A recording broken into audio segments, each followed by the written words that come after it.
Many of us were shocked at the ending of Kingdom Hearts 3 when Sora disappeared. This shifted everyone's expectations from what we thought was going to be an ending where everyone was happy and back together and smiling to something that left everyone pretty much speechless by the end. This wasn't out of nowhere though. There was a lot of foreshadowing throughout the game that teased Sora's fate. Almost like the organization knew what was going to happen.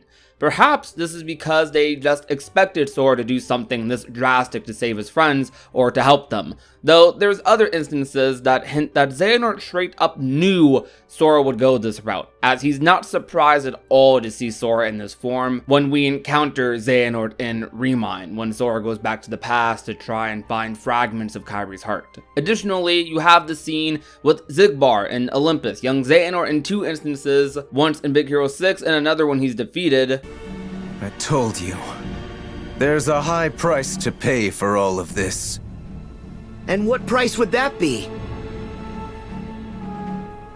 I'll go back to my time and live out my life. But Sora, you're done now. Your journey ends here. What? Goodbye, Sora. Your time in this world is... Are you prepared to pay the ultimate price? The ultimate price. That's what Master Xehanort and Terranort had said to Sora in Kingdom Hearts 3 Remind. Chirithy at the beginning of the Remind scenario warned Sora about this, though of course being committed to saving Kairi, Sora didn't care. Sora does ask what the price is though. So, what's the price? You'll lose your powers. You won't be able to use the power of waking. That's all? No problem. But that's not all. You yourself will vanish from this world. And without your powers, you can't return to the world you came from. From the information we can gather, this is everything we know about the price Sora will be paying. Sora will not be able to use his powers. Sora won't be able to use the power of waking. Sora will vanish from the world, and without his powers, this will make it difficult to come back. Sora not being able to use his powers is a very interesting point, since during the secret episode where we fight Yozora in what is seemingly the place he vanishes to in Shibuya, or Quadratum perhaps, that could just be Kingdom Hearts' version of it, we see Sora using his Keyblade and everything. Yozora seems to even have a gimmick for stealing other characters' powers, which is quite interesting when you connect that to Chirithy's line of "you'll lose your powers." Though I'm still not under the full interpretation that this encounter happen, as the final scenes are both relatively the same with minor differences, but one backed, and that is Yozora waking up from what could have been a dream of his. There's definitely a huge difference in terms of Sora like getting defeated and Sora winning, but after those cutscenes happen and both of them are in the final world, you see Yozora wake up no matter which ending you get. So the secret ending we see with Sora and Riku could be more along the lines of what actually ends up happening. Losing your powers doesn't have to mean losing his Keyblade. It could just mean he loses the powers necessary to travel between worlds,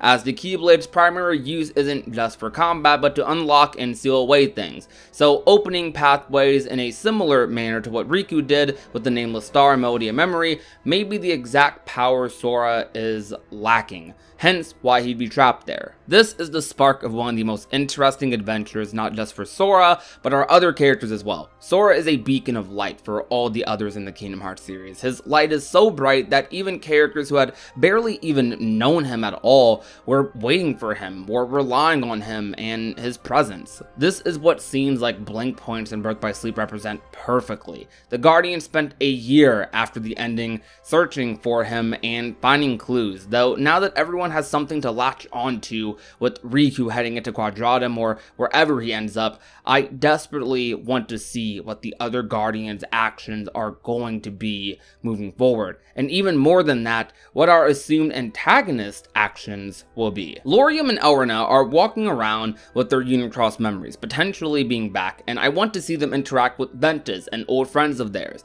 We have the Foretellers, Luxu and the Box, and alongside Maleficent and Pete, and I want to know what's in it, what they're going to do, what Maleficent and Pete are going to do to interfere maybe, to try and get the box, because Maleficent does want the box. The crazy thing about these story threads is that Sora being on this other side now is seemingly disconnected from them. Not completely. I'm sure they connect in a way that we have no idea, but with him not being anywhere near the realm of light or our guardians, the ones who have to deal with these issues if they do arrive sooner rather than later will be them. Knowing the series though and how the new saga has barely even begun, there's a lot of plot twists to still happen that could change the story drastically. There's interest in Sora here as well. He's a character that a lot of us grew up with and projected a lot of our feelings onto. Sora heard Chirithi's warning and said he didn't care. Knowing Sora, he probably won't regret that at all. Saving the character who sparked a significant part of his journey meant a lot to him. Though Sora also only did this because he felt like it was the only thing he could do, which means to me,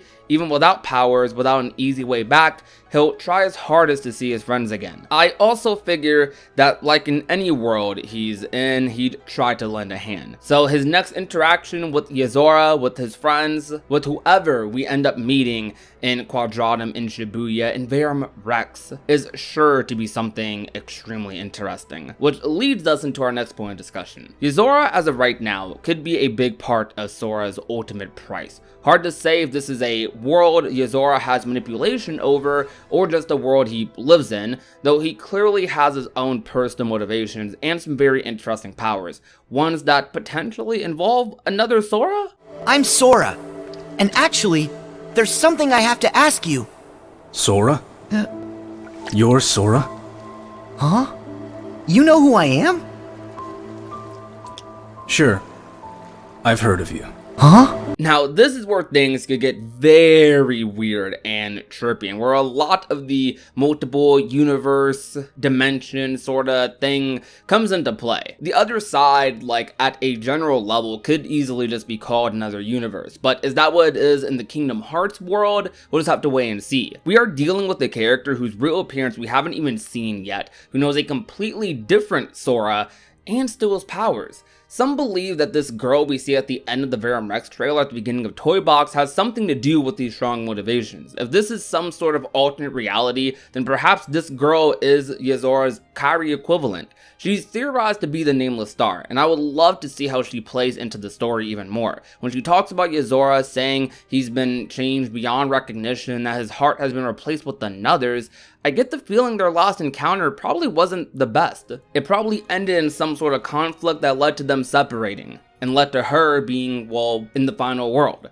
So perhaps if Yozora being a big antagonist for Sora and Riku, she'll be able to offer help in some way, shape, or form. I'm curious though, does this world really not follow the rules of light and darkness like the Master implies, or does it just follow them differently? How does this girl end up in our final world? How come hearts for them seem to work kind of similarly to ours? Or maybe when she says this, it's not as literal, but perhaps Yozora is just acting different. He acknowledges his appearance isn't the same during the secret episode, so he has some level of self-awareness of his change, to a degree at least. There's very few things I can say about this character that are concrete. Almost everything is completely up in the air, but that's almost why he's so fun to talk about. This character, this world, and the way it mixes in what we already know has this essence of mystery that I haven't felt in a mainline Kingdom Hearts game in a while. The feeling of not knowing where exactly this could be heading and not even being able to comprehend specifics is something fresh from the 7 Lights and 13 Darknesses clash that we've known about for the better part of a decade. It's the groundworks for a completely new and different story, one that I cannot wait to experience. Now she's a daydreamer. She's always thinking about him. No more room in this picture for you to fit in.